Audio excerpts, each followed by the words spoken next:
Bonjour à tous, donc je m'appelle Thierry Kieffer, je suis macrophotographe, donc certains d'entre vous me connaissent déjà.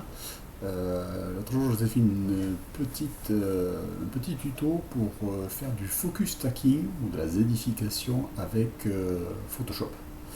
Et aujourd'hui, je vais vous faire une petite présentation de logiciel que je viens de découvrir grâce à des collègues photographes qui s'appelle Helicon Focus. Helicon Focus, c'est un logiciel qui est payant. Il y a un abonnement mensuel ou annuel, et à vie, je crois d'ailleurs aussi. Et il y a une période d'essai de 30 jours, voilà, pour tester. Donc on va regarder aujourd'hui ce que ça donne, le stacking avec des photos que j'ai faites tout à l'heure. Donc sur mon deuxième écran, j'ai mon dossier avec mes photos en RAW, enfin point .9, puisque je travaille avec une Nikon. Donc je fais un glisser-déposer de 11 photos sur l'écran. Et donc on a le fichier sur le côté. Donc méthode carte de profondeur parce que je fais du stacking. Après je ne connais pas encore toutes les fonctionnalités. J'ai fait 4 photos à tester. Je vais voir ce que ça donnait. Et juste pour vous montrer comment ça fonctionne. Donc une fois qu'on a toutes nos photos sur le côté, on fait procéder au rendu.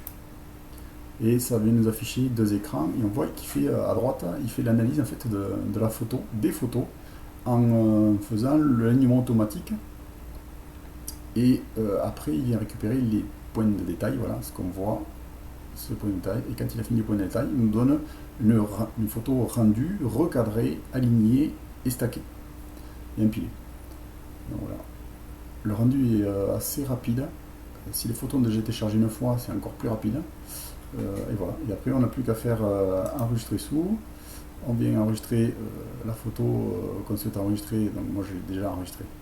Je ne vais pas la re-enregistrer. Mais sinon, on enregistre, ça nous fait un formatif qu'on peut après réimporter dans Lightroom pour la traiter, pour traiter le rendu de la photo. Voilà. Ben, j'espère que ça vous a plu. Moi, je trouve le logiciel qui, enfin, pour l'instant, pour le peu que j'ai testé avec, parce que ça fait à peu près un quart d'heure que je suis dessus, je trouve qu'il est très performant dans l'alignement, tout ça. Il n'y a pas de zone. Sur Photoshop, des fois, on a des petites zones de flou qui peuvent apparaître autour de certains éléments qui, eux, sont bien nets et qui ne sont pourtant pas dus à un raté dans la transition, parce que quand on prend le fichier original, on se rend compte que cet endroit-là est bien net. Donc c'est vraiment un problème de compilation sous Photoshop. Et a priori, Helicon n'a pas ce type de soucis. Voilà. Donc écoutez, j'espère que ça vous a plu. Et puis n'hésitez pas à venir faire un tour sur ma page Facebook, Miniteca Photographie, pour voir les clichés que je suis en train de traiter. A bientôt. Au revoir.